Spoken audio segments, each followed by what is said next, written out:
آ رہا تھا کہ حضور نے وہ کون سا انقلاب تھا جو پوری زندگی کو بدل کے رکھ دیا تھا. ایک نظام لے کر آئے تھے, انسان کو جینا سکھایا, انسان بنایا کہ تم نے جینا کیسا ہے. حضور نے ایک ایک لمحہ, 24 گھنٹے دن ہو رات ہو, ایک ایک لمحہ ہو, حضور سکھا کے گئے کہ اے مومن تم نے جینا کیسا ہے اور کس طرح زندگی گزارنی ہے. حضور وہ نظام لے گئے تھے. حضرت بلال, ایک یہ دور تھا کہ حضرت بلال فرماتے ہیں کہ میرا جسم بخار سے جل رہا تھا, سردی میں بخار سے میں جل رہا تھا اور مجھے حکم ہوا میرے مالک کی وجہ سے کہ جا بلال صحت کو چھوڑ, جیسی سردی ہے تم کام کر. جہاں مظلوم طبقے کو کچلا جا رہا تھا, تباہ کر کے رکھ دیا تھا, یہ وہی حضرت بلال تھے, یہ وہی حضرت بلال تھے.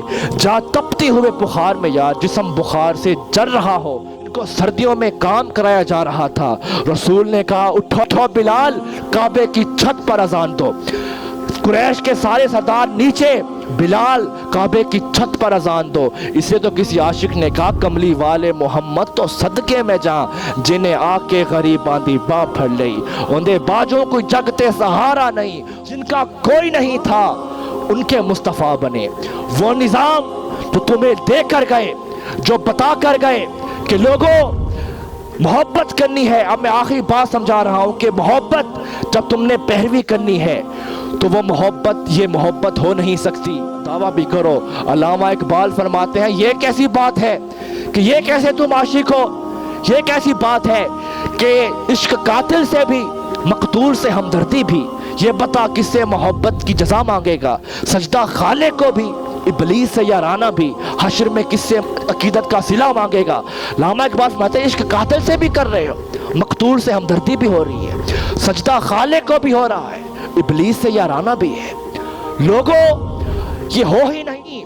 محبت ہوتی ہی وہی ہے, پیروی ہوتی ہی وہی ہے جو اپنی ذات کو قربان کر کے اس کی فنا پہ لے جائے. اب محبت ہے کیا؟ حضور کا حکم ہے کہ نماز میری آنکھوں کی ٹھنڈک ہے. اب تم اس نماز کو بھول کر محبت کے دعوے کر سکتے ہو؟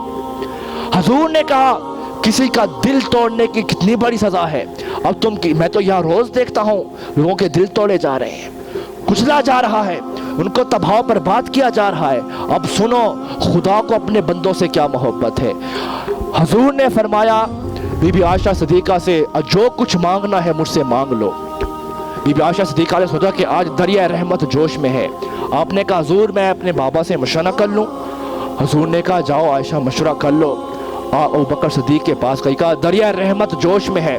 حضور نے کہا جو مانگنا ہے مجھ سے آج مانگ لو.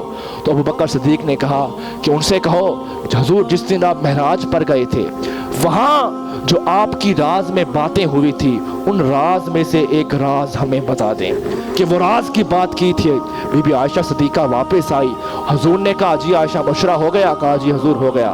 کہا حضور میں مانگنا چاہتی ہوں آپ سے کیا کہ حضور جب معراج کے دن آپ کی اللہ سے کوئی غفلت میں باتیں ہوئی تھی ان باتوں میں سے ایک بات بتا دیں. تو حضور نے کہا عائشہ سنو ان باتوں میں سے میں ایک بات بتاتا ہوں. خدا نے حکم دیا کہ اے حبیب تمہاری امت میں سے کوئی بھی ایسا شخص کسی ٹوٹے ہوئے دل کا دل جوڑ دے بغیر حساب کے جنت عطا کروں. اب یہ خدا کی اپنے بندوں سے محبت ہے, یہ محبت ہے عصمت تھا.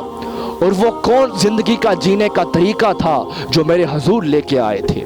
وہ علامہ اقبال کہتے ہیں نکل کے صحرا سے جس نے روما کی سلطنت کو الٹ دیا, یہ سنا ہے قدسیوں سے میں نے کہ وہ شیر پھر ہوشیار ہوگا. علامہ اقبال کہتے ہیں کہ نکل کے صحرا سے روما کی سلطنت کو الٹ دیا تھا. وہ کون سا انقلاب تھا, وہ کون سی ایسی بات تھی جو حضور نے پورا نظام ہی پلٹ کے رکھ دیا تھا, پورا جینے کا طریقہ ہی پلٹ کے دکھایا تھا. حضور کے آنے سے پہلے لوگوں دنیا اندھیروں میں تھی, لوگ اندھیروں میں تھے, بس انسان نام کا انسان تھا لیکن تھا حیوان کی شکل میں. نہ اسے اپنا ہوش, نہ کسی کا ہوش. کہیں ماؤں کو زندہ گھاڑا جاتا تھا, کہیں بیٹوں کو زندہ گھاڑ دیا جاتا تھا. امیر مظلوم طبقے پر حاوی تھا.